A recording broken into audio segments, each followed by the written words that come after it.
All right, guys, have at it. Coach, you guys, most of the game kind of got to within 2 or 1, and then they went back up by 5 or 6, and then you hit the 14 over. What was the key during that stretch? You know, they controlled the game, and we just kind of hung in there, I thought. And, you know, we didn't let them, I think 8 was the biggest they got, and I could be off. But they were definitely in control, even though, you know, we kept it within arm's length. And then I don't know if it was the under 12 timeout or timeout around 10 minutes, and then we go from down 4, I think, to up 8, or whatever, down 6 to up 8, and you know, that was enough to get us to the finish line, even though they came back and tied it. Bill, at first half, you know, they were ball screen, you're getting some open threes. You started switching in the second half. How much did you think that helped you? Yeah, what we did was we switch a lot, but we tried to keep Devon on bad. So we didn't switch with him, we just switched with everybody else. It wasn't great, obviously, because they were able to post our guards a little bit. But I thought for the most part the guards fought them pretty hard in the post, and we got called for a couple of fouls down there. But for the most part, I thought we did a pretty good job on that. It looked like that Devon on bad wasn't bothered about, certainly more than in the first game. Maybe, I don't know. You know, he still, you know, he got to turn it over. Yeah. He has one turnover in 39 minutes, and you know, he still scored double figures. So maybe it did some. It was bother may be too strong a word, but I do think that he was more disruptive the second half from a rhythm standpoint than what he was the first half. And how about him flipping in 48 hours from 7 turnovers in West Virginia? Yeah. You know, that's what drives me nuts about this team, is that, you know, you would think in a high pressure game like tonight would be the night that you may get excited and turn it over, and you know, we did it that way in Morgantown, but we're gonna have moments like that, especially when we're as young as we are. But yeah, he was really good, and of course LeGerald made a huge shot and played well, but you know, the 2 players of the game obviously was Marcus and Dietrich. They were both great. Dietrich's 3, were you happy with being able to get it to him? They're late. And I was happy it went in. Yeah, I was really happy. But you know what? He's a good shooter.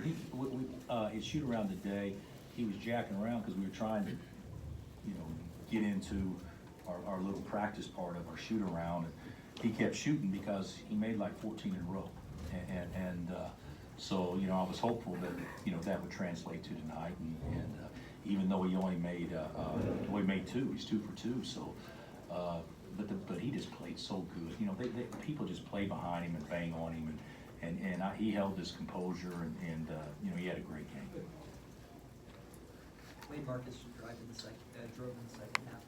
What do you think's been maybe different? It seems like he's doing it more lately. Well, I think he's more confident. Obviously, when you're more confident, you're going to do those things. But you go back and watch the tape. Devon Dotson got him many of those drives.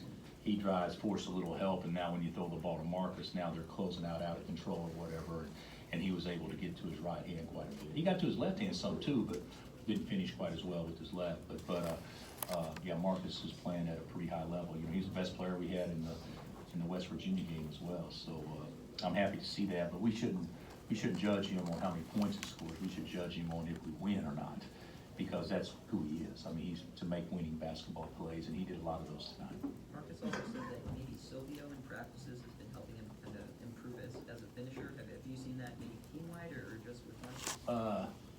These guys, you know, but the thing about it is with Silvio, when he plays on the scout team, he tries to block every shot. So yeah, it would obviously help you trying to finish over an athletic guy.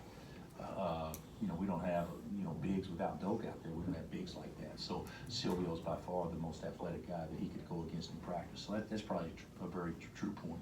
Bill, what do you think of Dotson's poise at the end at the line? It's good. You know, he missed one, but you know, I like him on the line at game point. And, you know, he did a good job getting open. We threw the ball to our best free throw shooter. You know, a little bit different than we've done in the past. And yeah, I thought he showed some poise there late to knock him down. Did you like the lift that Ochai gave you in the first and KJ in the second? Yeah, well, yeah, I thought that Ochai was really good early. and we were still behind. But he was good, and I'll have to watch the tape, but you know, to foul out in 16 minutes, that's not easy to do. Well, they had a guy foul in less, so I guess it is possible for both teams, but we needed him in the game. But KJ did give us some energy in the second half. It wasn't all great plays, but he did give us some great energy. Bill, just the overall aggressiveness and execution tonight as opposed to Saturday, how pleased are you to see your kids bounce back and also just kind of playing much more aggressive, it seemed like that second half? Taking it to I them? think you're right. I thought we've had some talks since Saturday, and you know, we got to become a team. You know, people can say what they want to.